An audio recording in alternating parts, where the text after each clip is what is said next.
Halo semua, selamat datang kembali di channel ini. Di sini saya akan membahas kisah masa lalu tentang Leticia Dracula.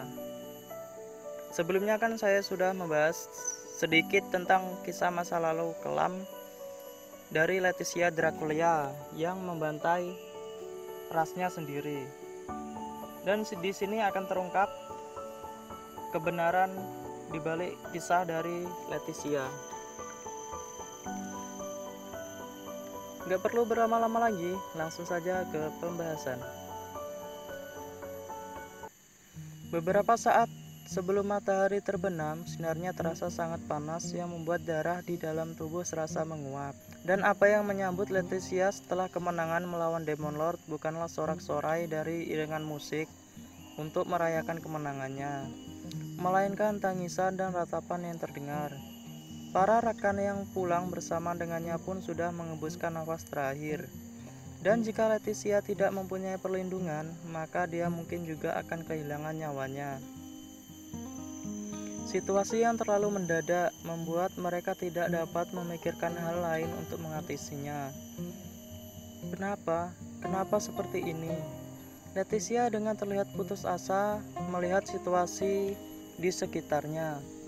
Leticia menyeret kaki sebelah kirinya yang telah terbakar parah sehingga menjadi hitam kemerah-merahan ketika dia berlari dengan sekuat tenaga.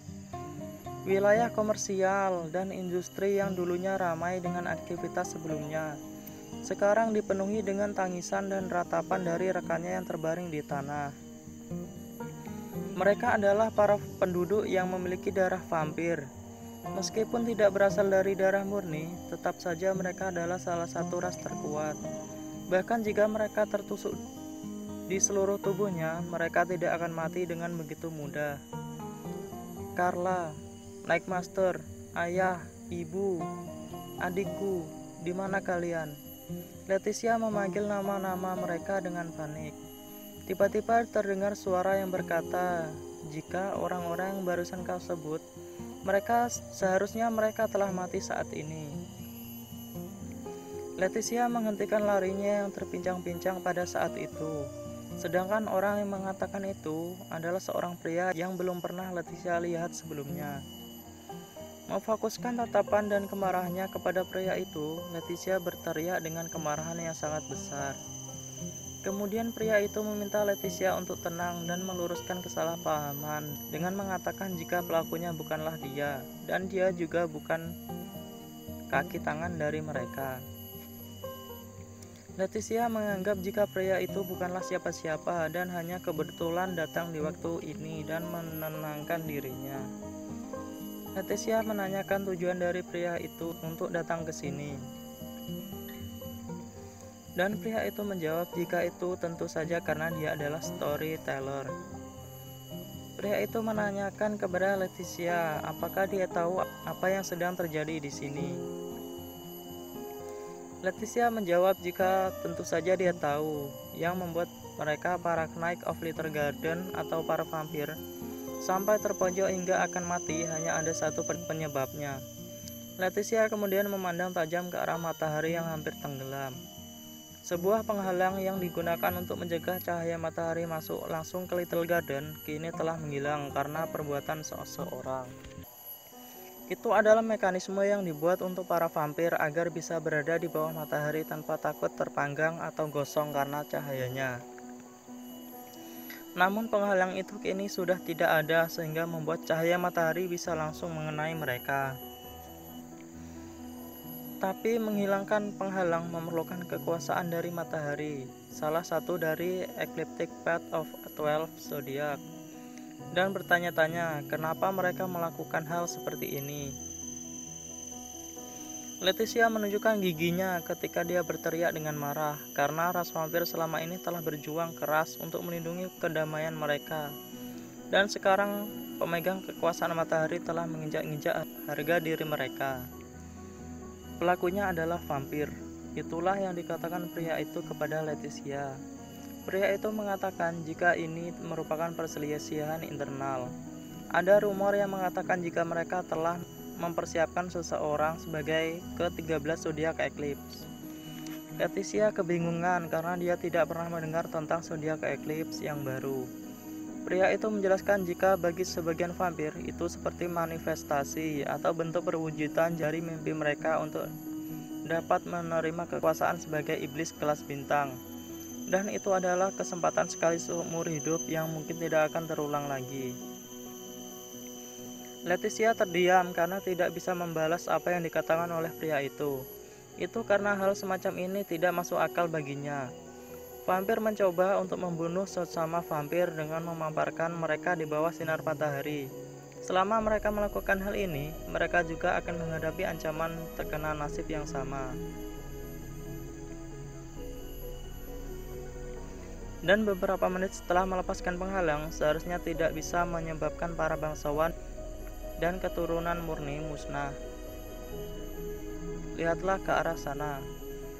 Pria itu berkata sambil menunjuk ke arah titik tertinggi dari kastil. Agak ragu dengan itu, namun Leticia memutuskan untuk melihat ke arah ujung kastil itu. Dan pada puncaknya, saudara perempuan, ibu, ayah, dan orang-orang terdekatnya telah disalib, sedangkan garis-garis kehitaman yang mungkin adalah noda darah mereka atau abu yang jatuh dari pakaian mereka. Pria itu berkata jika mereka adalah keluargamu, para vampir keturunan murni tidak akan hancur semudah itu. Jadi mereka terus menusuk tubuh mereka dengan pedang dan pasak sebelum menusuk jantung mereka. Dan akhirnya menggunakan matahari untuk mengkremasi mereka. Itu adalah proses yang benar-benar dipikirkan secara menyeluruh. Lutut Leticia melemah dan dia berlutut ke tanah dengan kepalanya tertunduk rendah. Kaki kirinya yang telah terbakar oleh matahari mulai menjalar ke tubuhnya dan memberikan rasa sakit yang sampai ke tulang. Pria itu memberikan pesan kepada Leticia jika para pemberontak itu akan mengincar Leticia saat malam hari. Jadi dia menanyakan apakah dia akan membangun kembali komunitasnya atau melarikan diri. Leticia bangkit sambil terhuyung-huyung, berjalan menuju ke arah komunitasnya. Leticia menganggap jika itu adalah akhir baginya karena dia telah terpapar cahaya matahari. Pria itu berkata jika Leticia mendapatkan perawatan yang benar, maka dia akan bisa sembuh. Dan menawari Leticia untuk bergabung dalam komunitasnya yang bernama Grim Grimoire. Leticia menolak dengan tegas sambil menodongkan pistol ke arah pria tersebut. Pria itu menegur jika Leticia ingin menghadapi para pengkhianat itu, dengan keadaanmu yang sekarang kau tidak akan bisa menyeret beberapa dari mereka untuk mati bersamamu. Leticia berkata jika dia memang tidak mengetahui siapa pemberontaknya, tapi sebagai pemimpin, dia punya kewajiban untuk menyelamatkan apa yang tersisa dari rekan-rekannya, dengan menyambut mereka untuk berperang melawan musuh di bawah kepemimpinannya. Bahkan jika mereka akan segera mati, dia tidak tahan meninggalkan mereka seperti itu. Dan konflik dari dalam komunitas harus dihakimi oleh hukum komunitas itu sendiri. Pria itu berkata kepada Leticia jika dia punya cara agar Leticia bisa membunuh para pemberontak sambil melemparkan surat ke arah Leticia. Leticia berhenti sejenak ketika pria itu melemparkan surat itu kepadanya. Pria itu dengan bangga memperkenalkan kembali dirinya sebagai game creator dan berkata jika Gisrol yang sudah dirancang khusus untuk aturan permainannya yang berisi kau tidak perlu khawatir tentang apa yang terjadi pada komunitasmu jika Leticia Dracula menjadi Raja Iblis. Leticia dengan tegas berkata jika dia tidak akan menjadi Raja Iblis meski tubuhnya akan dihancurkan. Dia tidak seputus asa itu dan membawa rasa malu pada komunitasnya. Bukankah kau bilang untuk melindungi kebanggaan dari kaummu? Cukup gunakan otakmu untuk berpikir sejenak. Jika kau kalah dari pemberontak, apa yang akan terjadi pada kaummu yang sudah bekerja keras membangun semua ini sampai sekarang? Apa yang akan orang-orang itu pikirkan tentang keseluruhan Floor Master dan kuasa matahari? Bukankah mimpi kaummu sebelumnya untuk membawa kedamaian dan kesetaraan di Little Garden hanya akan dijadikan bahan tertawaan bagi mereka yang sukses? Jika kau terbunuh di sini, itu hanya akan dihitung sebagai kemenangan mereka. Tapi jika kau menjadi Raja Iblis dan mengeksekusi para pemberontak, setidaknya itu akan tetap melaksanakan sistem Floor Master. Tapi sisi negatifnya hanya akan meninggalkan kesan buruk dan penghinaan terhadap nama Leticia Dracula. Leticia menahan amarahnya saat dia membuka suratnya dan memegang gulungan dengan tangan yang gemetaran. Dia memastikan isi yang tertulis di dalamnya. Tak bisa berkata-kata karena kekejaman yang dideskripsikan di dalam gulungan tersebut.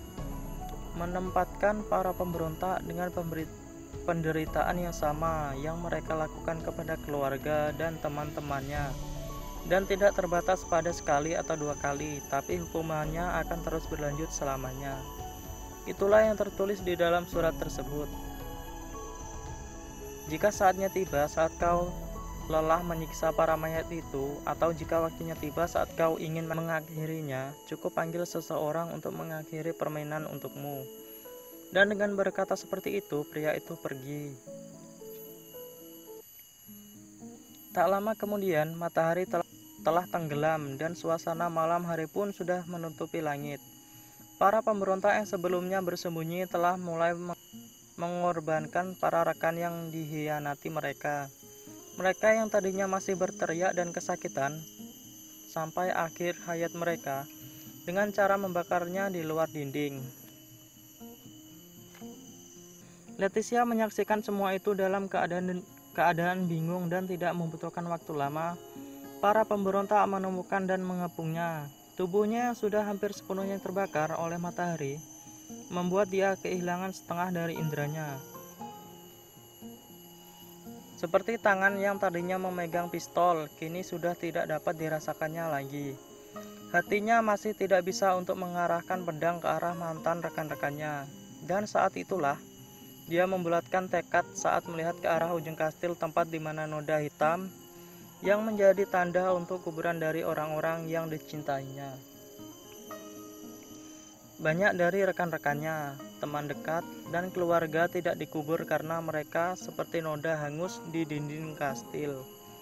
Dan karena itu yang terjadi, para pemberontak itu harus menderita hukuman yang sama seperti kejahatan mereka. Air mata dan darah mengalir dari matanya. Leticia berteriak mengeluarkan kebencian yang telah tertanam pada hatinya. Sialan kalian! Kalian bahkan tidak pantas untuk mendapatkan yang namanya kematian. Dan itulah kata-kata kebencian yang keluar dari Leticia sebelum jiwa para pemberontak dicabik-cabik. Bersumpah untuk tidak menyisakan satupun atau bahkan kuku mereka. Dan kemudian Leticia resmi menjadi seorang Raja Iblis.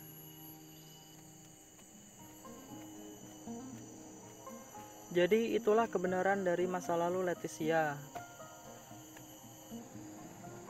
Jadi kematian dari ras vampir bukan disebabkan oleh Leticia yang menghabisi mereka, tapi itu terjadi karena para pemberontak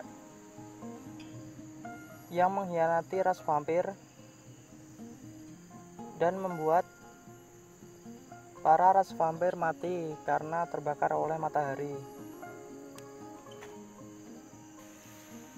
Dan itulah cerita dari masa lalu Leticia yang membuatnya menjadi Raja Iblis. Oke, sampai berjumpa kembali di pembahasan karakter atau video selanjutnya. Terima kasih.